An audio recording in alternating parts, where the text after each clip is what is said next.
And it's suing him for $100 million because of Shedeur Sanders falling to the 5th round of NFL draft. I heard, I was like, this is interesting. Because there's this maybe collusion angle that goes on with Shedeur Sanders. Like, how does a first-round talent go to the 5th round? And there's really no reference points we have. There's a few out there, but they weren't graded as high, supposedly, as Shedeur. How does a 5th-round NFL rookie end up making more money than the #1 overall pick? That's not a clickbait headline. It's Shedeur Sanders' real-life situation, and it's sending shockwaves through the NFL. Because what started as a routine draft pick for the Cleveland Browns has now spiraled into one of the most controversial, high-stakes battles between a player and the league in modern football history. We're talking secret contract clauses, lawsuits, wild media access, and even collusion allegations involving some of the NFL's most powerful owners. Shedeur didn't just sign an NFL rookie deal. He ignited a war over power, ownership, and who really controls the future of football. He went from being one of the most hyped college quarterbacks in the nation, son of NFL legend Deion Sanders, to being passed over 143 times in the draft. And when he finally got picked, his contract didn't just break the mold. It potentially broke the entire system. He would only have something if he could prove collusion. That's what I'm talking about. Yeah. But not liking him isn't collusion. Well, that's not collusion. You have your right to not draft somebody because you don't like them. The pre-draft demands reportedly made by Sanders and his team provided additional ammunition for. Now, NFL owners are quietly panicking. Players are watching. Lawsuits are flying. And Sanders may have just exposed a system the league didn't want anyone to question. This is the story they didn't want you to hear. And once you understand what's really in his contract, you'll see why the league might never be the same again. When the Cleveland Browns selected Shedeur Sanders with the 144th pick in the 2025 NFL Draft, it didn't exactly make front-page news. On paper, it was a low-risk, run-of-the-mill rookie contract. 4 years, $4.65 million. Nothing flashy. No 5th-year option. No headlines. But buried deep in the contract's fine print was something the NFL had never seen before. Something radical enough to turn a 5th-round pick into a financial powerhouse. It was called the Prime Equity Clause, and its impact made Sanders less of an employee and more of a partner. Because he's cocky, arrogant, then they're going to start and play it. They're going to OJ Glove it, and it's going to turn into some whole different issue. There's a black, confident, arrogant kid that's not liked for no other reason but just because I don't like him. The clause granted Shedeur a percentage of every dollar the Browns generated from anything tied to his name, image, or likeness. Think jersey sales, sponsorship deals, team promotions, even digital content featuring him. Industry insiders estimate the cut is around 5 to 6%, which might not sound outrageous until you realize how much money his name actually pulls in. We're talking $250 million in rookie jersey sales alone. With Sanders pocketing a staggering $14 million in commission, more than 3 times his entire rookie contract in just a few months. And unlike the league's usual strict salary cap rules, this wasn't treated as player income. It was revenue sharing from business operations, meaning it stayed clean, legal, and untouchable by league payroll restrictions. No rookie had ever done this. Most weren't even allowed to try. And for a 5th-round pick to pull this off? I think it would be hard to prove that part of it. It is interesting, though, when you talk about Shedeur, that when you look at the league's website, and you're not on social, but this stuff, when he got drafted, it was pinned on NFL. Because now the league wasn't just dealing with a player. They were dealing with a blueprint, a threat to NFL hierarchy, a potential domino effect that could change how young athletes negotiate forever. The Prime Equity Clause wasn't just creative, it was disruptive. While most rookies fight for incentives like workout bonuses or escalators based on playtime, Shedeur Sanders went straight for the jugular. He secured equity, not in ownership stock, but in his own brand's revenue inside the NFL system. And he got the Browns to sign off on it. Think about how wild that is. Every time someone buys a Shedeur Sanders jersey, watches a team-produced highlight with his name tagged, or clicks on a promo using his face, a chunk of that money goes directly to him. This wasn't some side hustle or external NIL deal. This was embedded inside his NFL contract. That immediately turned Shedeur from just a player into a walking profit center, and it blindsided NFL executives. Hey, big guy. What's going on? How you doing? Hey, look, you doing all right? You gotta let my brother have his way in the league. I'm worried about your pop. How you doing? What you worried about him? Why? Because the math doesn't lie. Reports suggest his equity clause has already netted him $14 million before he's even taken a regular season snap. That's more than any rookie quarterback in his class. In fact, it's more than most established veterans earn in their first year.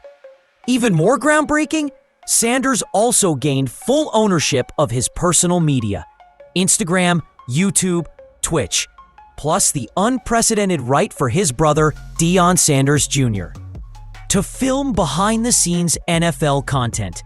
That required personal sign-off from Commissioner Roger Goodell. This one clause broke every expectation teams had about control, image rights, and long-standing traditions in player contracts. And if rookies start demanding the same deal, the NFL's entire business model doesn't just shift, it cracks wide open. In most draft classes, the first overall pick is the financial king. But in 2025, it wasn't Caleb Williams or Jaden Daniels making headlines with monster paydays. And make no mistakes about it. Yes, Shedeur Sanders was a fifth-round pick, but he ain't never been a fifth-round talent.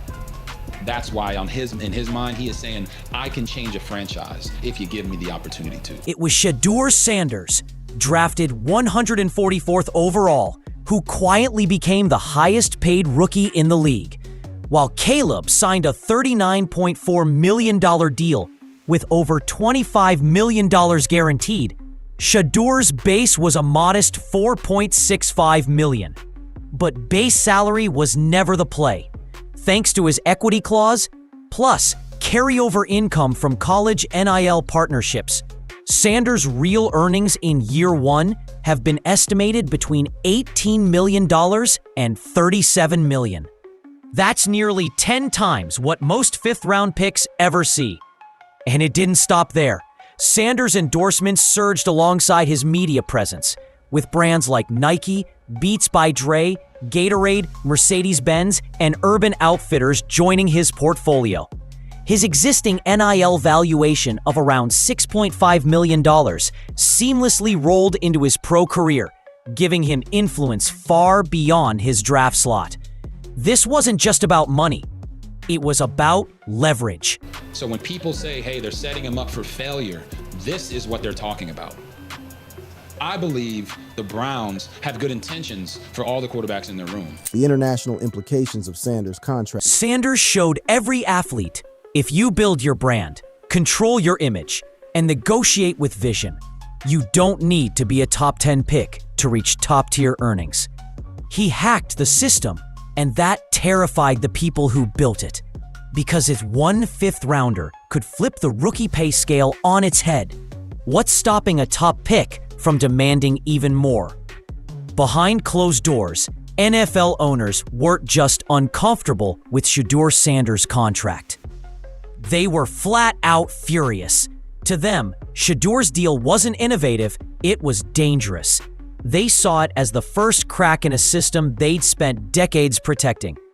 Tightly controlled contracts, brand ownership, and a league-wide structure where teams held the power, not the players. Now, a fifth-round rookie had slipped through the cracks and rewritten the rules. And it wasn't just the money, though Sanders' $14 million in NIL commission was enough to spark a firestorm.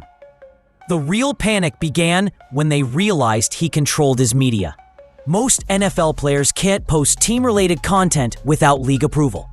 But Shedeur has a clause that puts his media under his ownership, including his YouTube, Twitch, and Instagram. The Browns agreed to allow Deion Sanders Jr. to film behind-the-scenes content for public release, something so brazen that it reportedly needed Roger Goodell's personal approval. Now ask yourself, why would the commissioner even be involved if this wasn't something the league absolutely wanted to prevent? That's why owners began pushing back hard. Behind the scenes, reports claim some franchises threatened to never offer similar deals to future rookies. Some feared it would spark a domino effect, with top picks demanding brand equity, control over narratives, and media partnerships. One team owner allegedly said, "If we lose control of the pipeline, we lose the league." It sounds dramatic, but they weren't wrong. The NFL wasn't just reacting to Shedeur Sanders. They were preparing to stop a revolution. Before the contract, before the equity clause, before the headlines, there was the slide. At the start of the 2025 draft cycle, Shedeur Sanders was a projected top 10 pick. Some mock drafts had him going first overall. His college stats at Colorado were undeniable. 72% completion rate, over 4,100 yards, 37 touchdowns. He was the face of NIL-era college football. And then he fell hard. 144th overall, 5th round. 143 names called before his. It wasn't just shocking, it was suspicious. All eyes turned toward the why. Critics pointed to football nitpicks, too many sacks, shaky deep ball accuracy, a simplified college offense. But those red flags didn't fully explain the drop. So the questions got louder. Was there more going on behind the scenes? Whispers of coordinated resistance started swirling. Then came bombshells. NFL legend Eric Dickerson claimed he heard from a very good source that the league specifically instructed teams not to draft Sanders, to make an example out of him, for treating the pre-draft process like a college recruitment, not a job interview. Then Boomer Esiason added fuel, saying ownership-level figures advised teams to avoid Sanders altogether. And then Stephen A. Smith dropped the hammer. Owners made it clear they didn't want Shedeur, comparing it to Kaepernick-level blacklisting. Suddenly, it wasn't just he dropped. It was who made that decision and why. The most explosive theory? That Shedeur was punished not for his talent, but for his confidence, his brand, and the last name on the back of his jersey. As the stories of coordinated resistance gained traction, the NFL tried to play it cool. But then, it got legal. In May of 2025, a Colorado Buffaloes fan filed a $100 million lawsuit against the NFL, claiming violation of antitrust laws, racial discrimination, and emotional distress over Shedeur Sanders' draft slide. Yes, emotional distress. The documents cited the Sherman Act, the Civil Rights Act, and even demanded access to alleged arbitration reports on systemic bias against black quarterbacks. To most experts, it sounded insane. To everyone else, it sounded a little too possible. And that was the problem. What sparked the lawsuit wasn't just what happened, it was who was speaking up. Eric Dickerson, Boomer Esiason, and Stephen A. Smith weren't tweeting conspiracy theories from burner accounts. These were credible names pointing to something deeper. A systematic move to send a message. That message? Don't be loud, don't be bold, and definitely don't come for our business model. Allegedly, some team executives blacklisted Sanders because of a list of pre-draft demands that scared them, such as controlling his media image, choosing team culture fits, and negotiating for equity before ever playing a down. But the biggest red flag for teams may have been this. They feared he'd be the first of many. Behind emails, texts, and back-channel conversations between owners, the lawsuit claims shadow-level coordination. A backroom agreement that players like this wouldn't be allowed to change the balance of power. And if that's true, then this isn't just a rookie contract story. It's a full-blown NFL cover-up.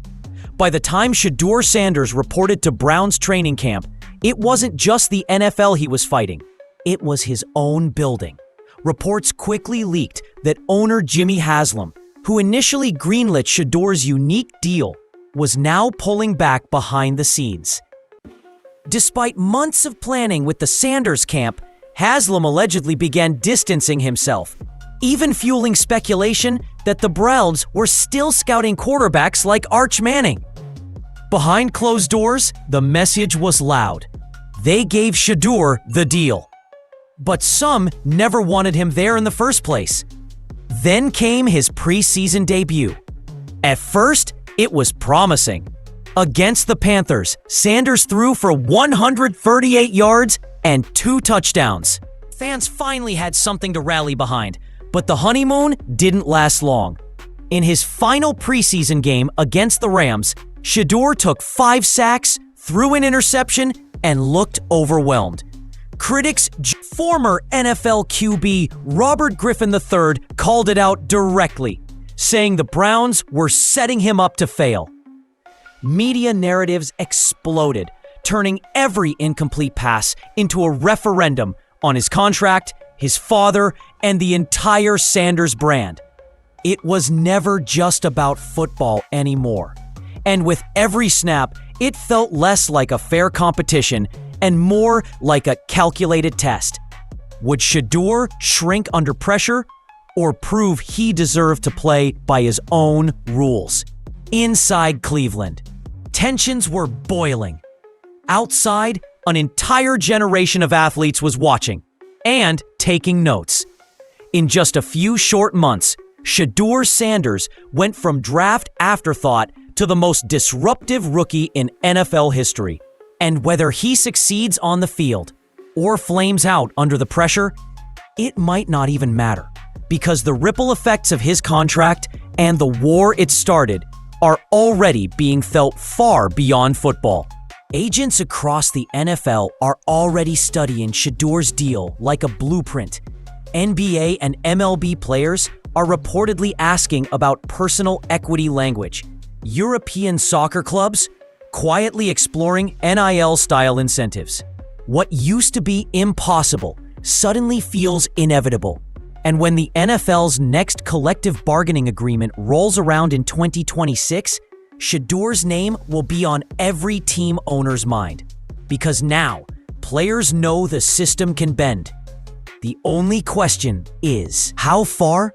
Even Commissioner Goodell admitted it, not publicly, but in a conversation caught on camera with Deion Sanders. "I'm worried about your pop." That wasn't small talk. That was fear. Because Deion didn't just raise a quarterback. He cultivated a brand, launched a media empire, and walked his son into a contract that challenged the core of NFL power itself. The old model said, "You run, you play, you stay quiet. We'll pay you." But Shedeur said, "I'll play ball, but I'll play it my way." And whether the league likes it or not, he may have just opened the floodgates. Because if a 5th rounder can rewrite the rules, what happens when a first-round superstar wants the same thing? This isn't just about one player anymore. It's about the beginning of the brand-first era in pro sports, where athletes aren't just owned, they're owners. So, was Shedeur Sanders lucky to fall to the 5th round, or was it all part of a bigger plan? Let us know in the comments. And if you want the full breakdown on the $100 million lawsuit against the NFL, make sure you're subscribed with notifications on. This story isn't over. It's just beginning.